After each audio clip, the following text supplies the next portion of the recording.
Alors maintenant, on va commencer dans une deuxième chapitre, la restitution des emballages consignés. Alors ça veut dire quoi la restitution? Ça veut dire la récupération des emballages. De chez qui? De chez les clients. Donc la restitution, c'est quoi? C'est une récupération des emballages consignés qui donne lieu à deux cas de figure. Soit on récupère nos emballages en bon état. C'est-à-dire quoi? C'est le prix de la reprise est égal au prix de la consignation. Donc ici, ça ne représente pas un problème.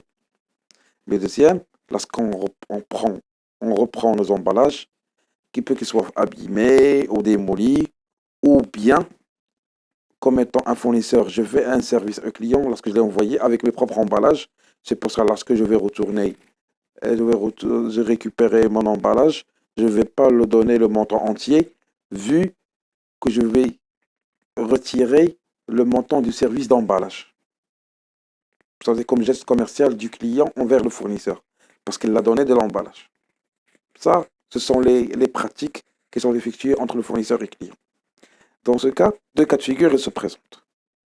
Le premier cas de figure, c'est le prix de reprise est égal au prix de consignation. Ça, il ne représente pas un problème.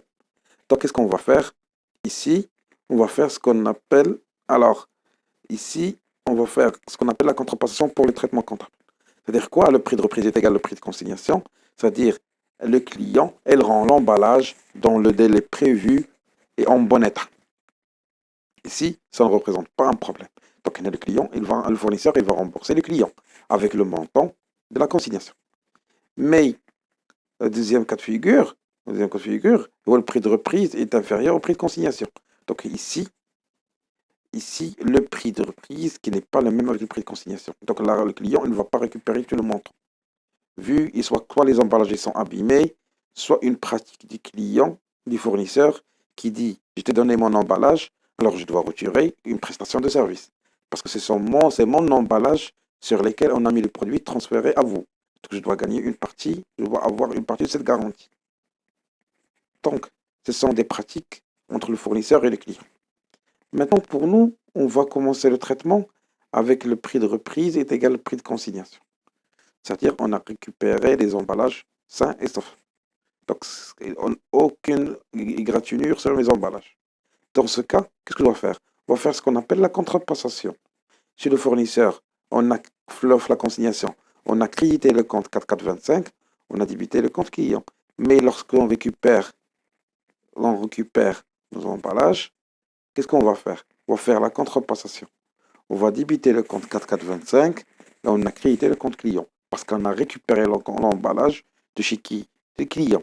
Donc on va sortir de côté client, parce qu'on va créditer le compte 4425 et 3421, on va débiter l'emballage restitué.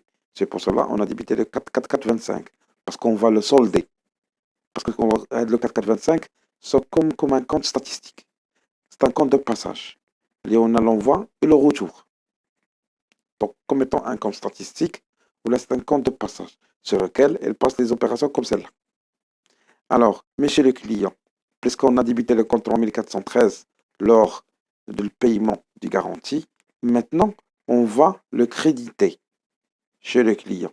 Donc, on va créditer le compte 3413 parce qu'on a envoyé de l'emballage à qui? Au fournisseur.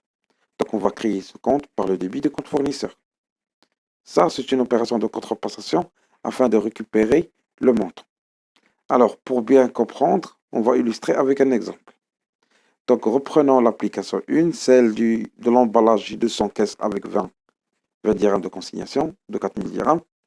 Alors, le 27.5, M. Yassine a restitué la totalité des emballages consignés en bon état. Ici, puisque la restitué en bon état, donc le prix de consignation est égal au prix d'emballage. Dans ce cas, chez le fournisseur, chez le client, on va débiter le compte 3413. On va créditer le compte 3413 pour solder le compte débité tout à l'heure d'un montant de 4000 dirhams. On va débiter le compte fournisseur parce qu'on a envoyé les emballages au fournisseur. Alors, lorsqu'on a envoyé en tant que client, j'ai envoyé. C'est pour cela que j'ai crédité le compte 3413. Mais qu'est-ce qu'on a débité le compte fournisseur? Parce que c'est celui qui a reçu les emballages. Ce dernier, qu'est-ce qu'on a reçu? on a reçu la sortie de chez le fournisseur un montant de 4000 dirhams.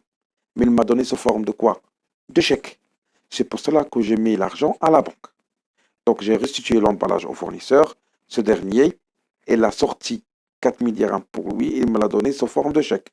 C'est pour cela que j'ai mis l'argent à mon compte bancaire, ce qui est représenté dans la deuxième opération dans ce journal-là. Maintenant, on va voir chez le fournisseur. Fournisseur, normalement, lors de la conciliation, il a crédité le compte 4425. Maintenant, il a récupéré son emballage. De chez qui? De chez le client. Donc, on va créditer le compte client parce que c'est lui qui a sorti l'emballage, mais il l'a entré. C'est pour cela qu'on doit sonder le compte 4425 parce que les emballages, ils sont entrés. Mais, dès l'emballage que c'est la entrée, donc qu'est-ce qu'elle a, qu'est-ce que, qu'est-ce que j'ai, comment, lorsque j'ai restitué mon emballage, qu'est-ce que j'ai fait? J'ai sorti de la banque 4000 dirhams et je l'ai donné à qui? Au client. C'est pour ça que j'ai crédité le compte banque et j'ai débité le compte client. Ça, c'est lorsqu'on parle le prix de reprise est égal au prix de consignation. Alors, après, on va passer au deuxième cas, lorsque le prix de reprise est inférieur au prix qui sont entrés. Mais, dès l'emballage que c'est la entrée, donc qu'est-ce qu'elle a, qu'est-ce que, qu'est-ce que j'ai, comment, lorsque j'ai restitué mon emballage, qu'est-ce que j'ai fait? J'ai sorti de la banque 4000 dirhams et je l'ai donné à qui? Au client. C'est pour ça que j'ai crédité le compte banque et j'ai débité le compte client. Ça, c'est lorsqu'on parle le prix de reprise est égal au prix de consignation. Alors, après, on va passer au deuxième cas, lorsque le prix de reprise est inférieur au prix. Deuxième cas, lorsque le prix de reprise est inférieur au prix